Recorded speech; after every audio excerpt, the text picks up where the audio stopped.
갈라디아서 2장 18절로부터 21절 끝절까지 봉독하게 됩니다. 갈라디아서 2장 18절로 21절, 이 귀한 말씀 지금 저와 같이 한 목소리로 봉독하시게 되겠습니다. 만일 내가 헐었던 것을 다시 세우면 내가 나 도한 자로 만드는 것이라.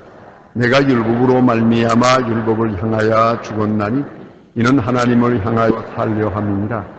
내가 그리스도와 함께 십자가에 못 박혔나니 그런즉 이제는 내가 산 것이 아니 오직 내 안에 그리스도께서 사신 것이라. 이제 내가 내 육체 가운데 거하는 것은 같아 나를 위하여 자기 몸을 버리신 하나님의 아들을 믿는 믿음 안에서 사는 것이라. 내가 하나님의 은혜를 하지 아니하고 만일 의롭게 되는 것이 율법으로 말미암으면 그리스도께서 헛되이 죽으셨느니라. 아멘. 오늘 본문 가운데는 십자가에 못 박힌 사람에 대해서 말씀하고 있습니다. 기독교 교리 중에 가장 핵심적이고 또 가장 중요한 그런 교리이면서 동시에 실제적인 신앙의 의미를 말해줍니다. 흔히 신학적 용어로 설명할 때에 이런 내용을 소위 신앙의 실존적 의미다, 그렇게 말합니다. 신앙의 실존적 의미, 대단히 중요한 말씀을 오늘 본문에서 보게 되겠습니다. 우리가 믿는다 하면서도 믿는 것이 무엇인지 그 개념을 잘 이해하지 못하고 있을 때가 많습니다. 우리가 흔히 물질을, 돈을 믿는다, 사람을 믿는다, 운명을 믿는다, 그런 이야기에 믿는다는 것과 우리가 예수를 믿는다고 하는 그 개념은 전혀 다른 것입니다. 그런 거로 오늘 본문 말씀을 인고하겠습니다만은 한 시간에 다 이해해 드리라고 생각하지 말고 그저 대충 중요한 핵심은 설명이 되겠습니다만은 또 읽고 명상하고 또 읽고 기도하고 하면서 여러분의 신앙 체험과 여러분이 감화를 받는 성령의 감화 안에서 계속적으로 이 말씀의 깊은 뜻을 알게 되면 그야말로 아주 성숙된 온전한 신앙생활을 할 수 있을 것이고 특별히 아주 능력 있는 그러한 그리스도인으로 살아갈 수 있을 것입니다. 인간은 말입니다. 누구나 자기의 과거를 너무 쉽게 잊어버리는 것을 볼 수 있습니다. 지난날의 경험 같은 거, 고통스러웠던 거 아주 다 쉽게 잊어버립니다. 때로는 이렇게 잊어버리는 것 같이 느낍니다만은 이상하게도 기억 속에서는 잊어버리지만 그 감성 속에서는 아직도 기억이 됩니다. 또 그리고 특별히 그의 성품 속에 깊이 그 잠재되어 있는 또 하나의 의식이 있습니다. 이것을 흔히가 말하기를 잠재의식 혹은 무의식하고 말합니다. 의식이 없는 것, 기억으로는 없는 것 같은데 내가 이미 경험했던 혹은 알았던 지식이 내 마음 깊은 곳에 자리 잡고 내 성과 내 생각과 내 무의식 세계 혹은 내 이런 학술적인 말로 말하는 frame of reference를 움직인단 말이에요. 그걸 잊지 말아야 합니다. 그러니까 기억에선 다 사라졌는데 벌써 그만큼 내게 흠집이 있어요. 허물로 남다는 말입니다. 허물로 남아있단 말이에요. 앙금으로 남아있고 허물로 남아있고 성품으로 남아있는 그런 것을 볼 수가 있습니다. 그래서 예컨대 쉽게 말하면 그렇지 이런 일이 있지 않습니까? 아주 가난하게 살던 사람들, 아주 가난하게 어렵게 살아온 사람들, 이제 지금은 돈을 많이 벌어서 부자가 돼서요. 이만하면 먹고 살만하고요. 좀 베풀면 쓸어도 되고 또 좀 주면서 살아도 되겠어요. 그런데 여전히 굳으세요. 아주 짜요. 돈 못 써요. 그래서 그게 돈 번 사람하고 쓰는 사람이 따로 있다고 그러잖아요. 그게 왜 그래지느냐 하면 내가 어떻게 번 돈인데 그 돈 없어서 고생할 때의 그때의 생각이 지금 마음속에 깔려 있거든요. 그래서 자기도 모르게 인색해지는 거예요. 이건 부인할 수가 없죠. 또 어떤 사람에게 내가 배신당한 일이 있어요. 뻔 배신당했죠. 예, 특별히 여자들의 경우에 그런 수가 있죠. 남자들로부터 배신당했다. 이제 다 잊어버려서요. 청산했어요. 그리고 새로운 생활을 하면서도요. 마음속에 남자에 대한 불신이 있어요. 어느 누구도 믿으려고 들지 않아요. 누굴 믿어? 남자는 도대체가 믿을 것이 못 된다. 말로는 믿어야 하겠다 하면서도 속에서는 안 믿어요. 이것도 무서운 과거가 오늘 현재 내 마음, 내 생각을 지배하고 있다 하는 얘기입니다. 그래서 말입니다. 이 과거의 일들이 다 지나간 일이고 기억에서 사라졌고 또 심지어는 의식적으로 잊어버리려고 하지만도 아직도 남아있어서 흔히 말하는 문화화되어서 내 생각을 사로잡는 경우가 많습니다. 이게 바로 생각의 고향이요 마음의 고향입니다. 이제 보세요. 그러니까 내가 현재에 있어서 목적은 선한 데 두었어요. 구체적으로 보면 하나님의 영광을 위하여 하는 그런 진실한 목적을 세웠어요. 그러나 방법은 여전히 옛날 방법으로 삽니다. 옛날 방법이 매입니다. 그래서 목적 쉽게 바꾸지만은 방법이 바꾸어지지 않는다는 거예요. 이 방법까지 바꿔야 되는데 목적에는 중생이 있는데 방법에 중생이 없어요. 그래서 문제예요. 그래서 옛날 방법 그대로 사용하는 거죠. 그러니까 예수를 믿었어요. 예수를 믿어서 옛 생활을 다 청산할 텐데 예수를 믿기는 믿는데 무당식으로 믿어요. 무당기 많아요. 그런 사람들을 많이 봐요. 참 유감스럽게도. 그래서 시끄러우면 정신이 들고 졸면 자요. 그게 문제. 찬송 부를 때는 뭐 박수를 치고 막 기도하면 말 부르면서 하는데 설교 들을 때는 아야 입을 벌리고 자요. 아무리 책상을 쳐도 안 깨요. 깨어나지 않아요. 이거 사람이 뭔가 아니니 무당기가 덜 빠져서 그래요. 그래서 우리 지금 교회에 간간히 보면 그런 교회들이 간간히 있거든요. 무슨 예언 기도를 한다. 그건 옛날에 예수 믿기 전에 그 무당에게 가서 뭘 물어보던 게 있잖아요. 뭐 물어보던 거 꼭 그 식으로 생각을 하는 거예요. 그래서 뭔가 물어보고 싶은 거예요. 그것을 소위 말하는 예언 기도라는 말로 표현이 되는 거죠. 이것도 역시 무당식으로 있는 것이죠. 참으로 유감스러운 일입니다. 그래서 점을 치려고 하고 심지어는 어떻게 해서든지 하나님의 뜻을 이루려고 하는 것보다 내 뜻을 이루려고 내 욕망, 내 소원, 거의 말하는 소원 성취 이것이 자꾸만 작용을 해요. 이런 것도 옛생활에서 벗어나지 못했기 때문이다 하는 얘기입니다. 이게 참 무서운 거죠. 그러니까 의식에서, 감성에서, 우리 의지에서, 우리 생활 철학에서 완전히 이성, 그의 사고하는 근본적인 능력인 이성까지도 구원을 받아야 돼요. 그래야 그의 생각과 모든 일이 온전해지겠는데, 그 신앙생활이 온전해지겠는데, 그렇지 못할 경우가 있다. 그런 얘기입니다. 자, 그러면 인간의 의에 대해서도 마찬가지요. 인간의 의의 공로, 우리의 선행으로는 절대로 구원받지 못한다. 잘 아세요. 우리 경험으로도 알아요. 내가 아무리 결심하고 생각을 하고 해도 이상하게 불쑥불쑥 나쁜 행동이 나오잖아요. 예? 이런 말이 있죠.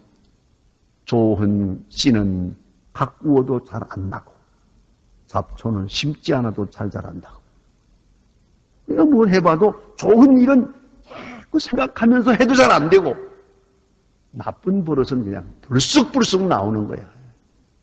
이거는요. 그래서 도대체 이건 나로서는 구제불능이다. 이건 전적으로 타락한다. 정말 어거스틴의 말처럼 죄 아닌 것이 없다. 이렇게 인정을 합니다. 하면서도 예수 그리스도의 은혜로 구원받았습니다. 오직 은혜로 구원받았고 그렇게 간증하면서도 그 사이에 선행을 하고 진실한 생활을 하려고 하고 이렇게 착한 일을 시작할 때 어딘가 모르게 이것을 통해서 자기 의의를 이루려고 합니다. 심지어는 고행을 통해서 자기 의의를 세우려고 합니다. 이 자기 의의에 의존하는 마음 참 무서운 것입니다. 그걸 깨지 버려야 되겠는데 이걸 버리지 못합니다. 이것은 율법주의의 그런 잠재라고 볼 수 있습니다. 사도 바울에게 있어서는 이런 의미 때문에 율법을 완전히 폐기하고 합니다. 율법으로부터의 자유, 율법의 속박, 율법의 협박, 율법의 저주, 율법의 형식주의 이로부터 완전히 자유해야만 된다. 이 바울의 메시지 골자입니다. 이렇게 되고 보니까 율법 폐기론을 주장하는 거예요. 그러면 정말 율법 폐기하자는 거냐? 그렇지 않습니다. 그렇다고 하지만은 그는 결코 방종을 용납하지 않습니다. 높은 차원의 율법을 말하고 있습니다. 그래서 로마서 6장은 읽어보면 그래, 내가 율법을 폐기한다 하자. 그러므로 내가 더 범죄자가 되겠느냐, 더 방종하는 자가 되겠느냐, 그럴 수 없느니라. 로마서에 보면 그럴 수 없느니라는 말을 계속 반복합니다. 율법을 폐기한다고 해서 율법 폐기론자가 된다고 해서 방종하는 사람이 되는 게 아니에요. 그리스도인의 자유라는 것이 결코 방종을 의미하지 않는다는 것. 보다 더 효과적으로 하나님의 의를 이루어갈 수 있다고 하는 것을 강조하는 것이 바울의 신학의 아주 골자입니다. 그래서 바울의 논리대로 말하면 엄한 율법, 형벌, 저주, 공포 여기에 벌벌 떨고 있면 그래 하나님의 의가 이루어지느냐? 그렇지 않아요. 오히려 이로 말미암아 절망하게 되고 기왕에 포기한 것이니까 기왕에 구원받지 못할 것이니까 자포자기해서 더 큰 죄를 범하게요. 그걸 알아야 합니다. 여러분 가정에서도 아이들 가르칠 때 자꾸만 때려보세요. 막 잘못한다고 때리기 시작하면 하루 종일 때려도 아마 끝이 안 날 거예요. 막 잘못하는 대로 다 때렸다가는 매일 아이들의 몸에서 피가 날 겁니다. 그리고 걔가 바로 되더냐고요. 이렇게 자꾸 잘못하면 때린다, 맞는다 이렇게 되면은요 결국은 아이가 거짓말만 하게 돼요. 불안에 떨게 되니까 점점 더 절망하게 돼요. 조금만 크면 아예 가출해버리고 말아요. 아주 소위 말하면 문제아가 되고 당해버린단 말입니다. 얼마나 무서워요. 이 율법으로는 불가능해요. 이게 안 돼요. 그런 거로 다시 사랑을 베풀고 은혜를 베풀고 용서를 베풀고 그렇게 되면 또 무슨 생각을 하는 거 아니? 이게 파동하시면 어떡하나? 이게 아주 법 없는 사람이 되면 어떡하나? 걱정을 합니다만은 문제는 경험적으로는 쪽이 더 효과적이냐. 사랑으로 교육하는 것과 무서운 율법으로, 법으로, 책망으로 교육하는 어느 쪽이 효과적이느냐 입니다. 우리 경험 속에서도 우리는 충분히 알습니다. 사도 바울은 그래서 말합니다.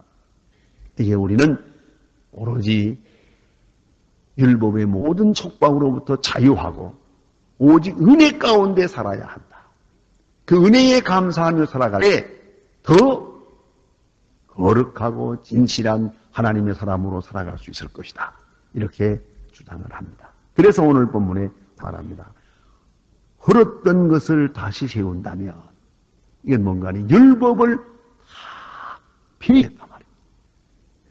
율법의 그 엄한 교훈을 다 헐어버렸대요. 그리고 다시 옛날로 돌아간다면 얼마나 잘못된 일이냐 하는 겁니다.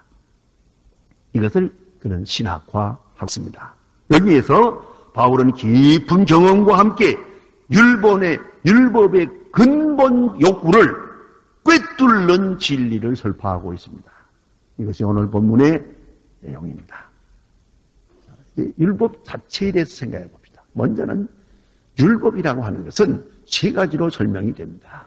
세 가지 상으로 설명이 되는데 첫째는 율법 그대로입니다. 율법 그대로. 그게 무슨 말인가 하니 살인하지 말라, 가늠하지 말라, 도둑질하지 말라, 안식일을 지키라, 부모를 공경하라. 문자 그대로. 문자 그대로의 율법. 이것이 율법이요. 두 번째 율법은 율법에 대한 해석이 율법입니다. 살인하지 말라. 살인하지 말라는 말이 무슨 말이냐? 살인하지 말라. 이거 원래 원문대로 보면은 살인하려는 사람 인자가 없어요. 살생하지 말라예요. 죽이지 말라는 영어로 말 thou shall not kill. 죽이지 말라지 사람 인자가 없어요. 도대체 죽이지 말라가 그 생명을 소중히 여기고 죽이지 말라는 것이 십계명의 이 법이거든요. 자, 그러나 죽이지 말라 하면서도 양은 잡아먹어요, 소도 잡아먹어요, 닭도 잡아먹어요. 어떻게 된 거예요, 도대체가? 그렇지 않습니까? 죽이지 말라 하면 전쟁에 나가서 골리앗 대장 죽인 거, 그건 어떻게 되는 거예요? 그것도 살인 아니냐 말이에요. 이렇게 된다는 말이에요. 그런 거로 율법에 대한 해석이 필요해요. 인터프레테이션. 이 법은 해석을 잘 해야 돼요. 해석을 내려서 살인하지 말라 하는 것은 이러이러한 뜻이다. 간음하지 말라는 것은 이러한 뜻이다. 거짓 증거하지 말라는 건 이러한 뜻이다. 도덕질이란 이런 것을 의미한다. 해설이 필요합니다. 그러니까 율법이 있고 율법에 대한 해석. 그 해설이 두 번째 율법이에요. 세 번째 율법은 이 율법 중에 합리적으로 혹은 인도적으로 혹은 신앙적으로 정당화하는 부분이 있습니다. 그것이 뭐냐면 안식일에 일하지 말라 그랬죠. 그러나 안식일에 병 고치는 건 죄가 아니에요. 그건 정화되는 거예요. 안식일에 죽을 사람이 있고 마치 양이 지금 함정에 빠졌다. 그대로 놔두면 죽다만. 그러면 안식일에 구선을 떨면서 그거를 건져내도 그건 죄가 아니에요. 생명을 구원했기 때문에. 그렇잖아요? 안식일에 의사가 급한 환자를 치료하는 거, 그 안식범한 거 아니요. 자, 이제 죄송하지만 안식일에 교회 나오느라고 운전한 거, 그건 죄가 아니요. 안식일에 돈 내고 전철 타고 온 거, 그거 안식일 범한 거다. 아니요. 그 미안하지만 안식일에 교회나 주일날 교회 나와봤더니 아주 오랜만에 몇십 년 만에 만난 친구를 만났어요. 아이고 반갑 해가지고 식당에 가서 점심 사 먹었어요. 그거 죄 아니야. 왜요? 그건 안식일 범한 거예요, 분명히. 그러나 정당화될 수 있는 거예요. 이걸 알아야 합니다. justify 되는 거예요. 분명히 문자적으로 볼 때는 법을 어겼어요. 그러나 이건 excuse가 되는 거예요. 정당화되는 것이 있다. 기준은 어디에 있는 거 아니? 사랑에 의해서, 인도주의에 의해서, 합리주의에 의해서, 혹은 신앙적 목적에 의해서 정당화되는 게 있단 말입니다. 그것도 한참 설명하고 여기에 대한 연구를 많이 해야 되겠어요. 그렇지 않습니까? 이게 율법이요. 그러니까 여러분 생각할 때 이 사람을 놓고서 죄졌다 그렇게 간단하게 말하지만 그건 당신 생각이지 이 세 가지 원칙에 의해서 설명이 되어야 된단 말입니다. 그 간단하다요. 예.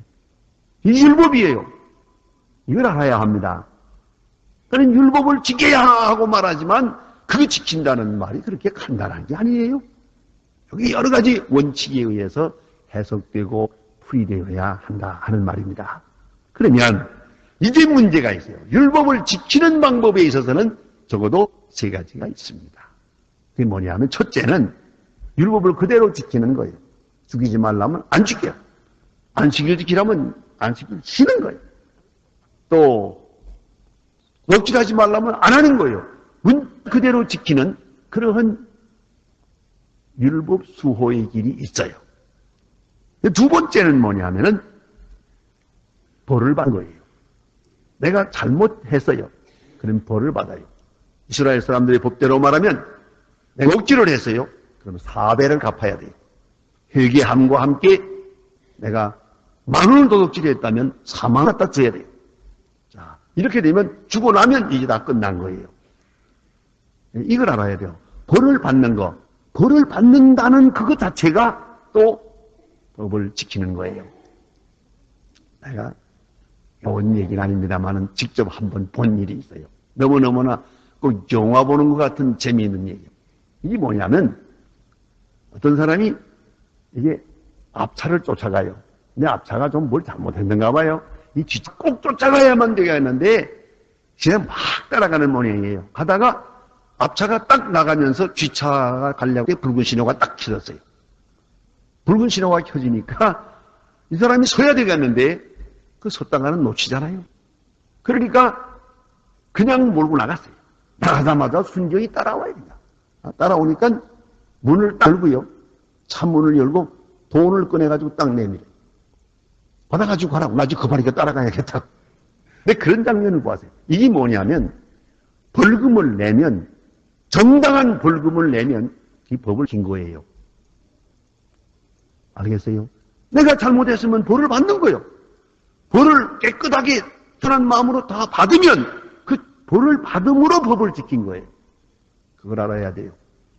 또 하나는 두 번째는 올 스타일이 옛날 방법입니다만은 대신 벌 받는 법이 있어요. 대신. 여러분 흥부농부라는 거 알죠? 흥부놀부에 그 흥부라는 사람이 이 현대 사회학적으로 보면은 참 지질이 못난 사람이야.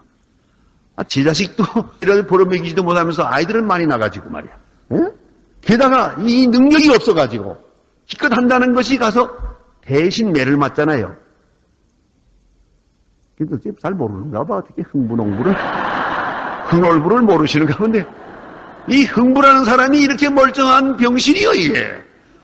가서 매를 맞는 거예요 대신. 예? 그 매를 맞는 죽게 하고 막 이게 매를 맞고 돌아와서 끙끙하고 앓는 장면이 나오는데 이게 바로 흥부농부에 나오는 대신 매를 맞아요. 죄는 다른 사람이 지었어요. 그런데 내가 돈을 받고 대신 매를 맞으면 그 사람 그 벌을 다 그 의의를 이룬 거란 말입니다. 벌을 받았으니까 법을 지킨 것이 된단 말이에요. 그걸 알아야 합니다. 옛날부터 그런 일이 있어요.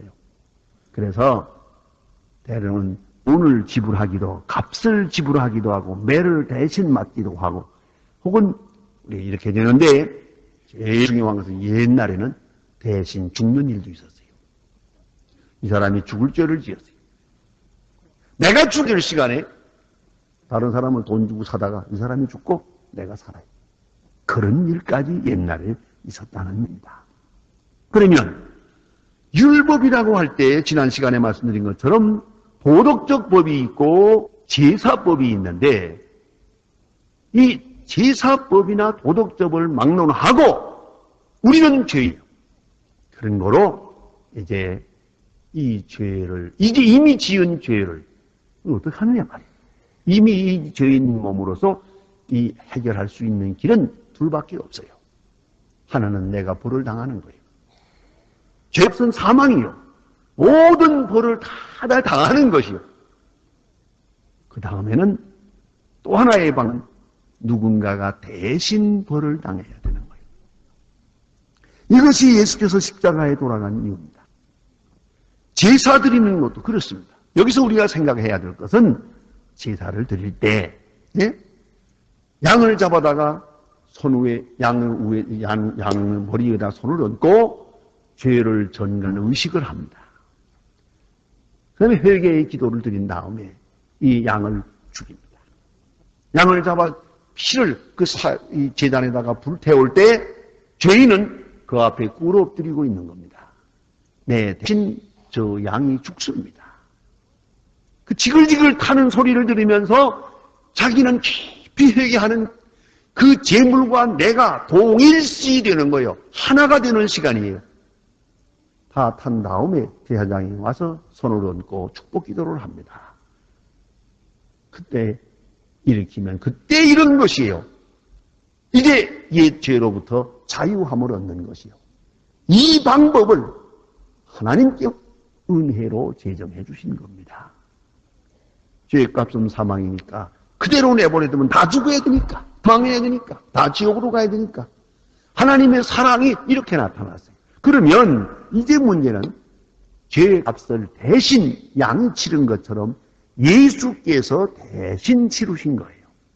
대신 죽으신 거예요.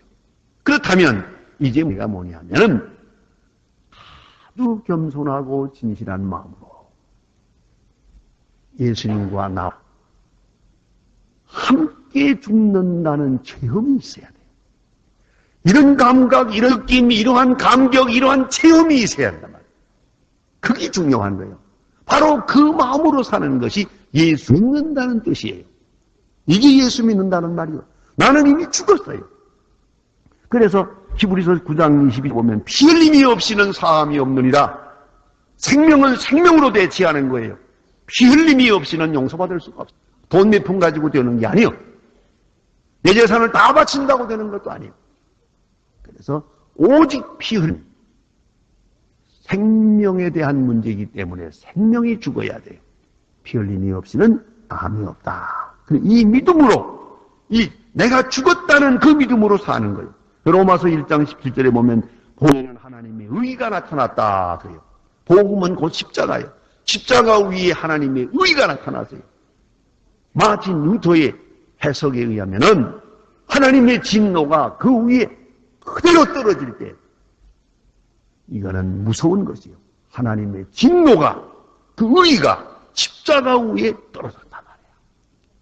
이것이 바로 우리 믿음의 골짜올시다. 그렇다면 오늘 본문에서 이제 그 내용을 봅니다. 예? 율법을 향하여 나는 죽었나니 그랬어요. 너무나 귀한 말씀 아니에요? 율법을 향하여 나는 죽었다. 율법, 내가 이제라도 조금만 살아나면 또 율법의 제재를 받아야 돼요. 죽었을 때의 율법으로부터 벗어날 수 있는 거예요. 아무리 무서운 죄인이라도 감옥에 가주나 죽으면 감옥 밖으로 나갈 수 있어요. 살았기 때문에 감옥에 적은 것이지 죽은 자를 감옥에다가 놓고 문을 잠그고 형벌을 주는 건 아니에요. 죽으면 자유하는 것이에요. 그러니까 내가 예수와 함께 완전히 죽어야 되는 것이죠. 유명한 그 네덜란드의 화가인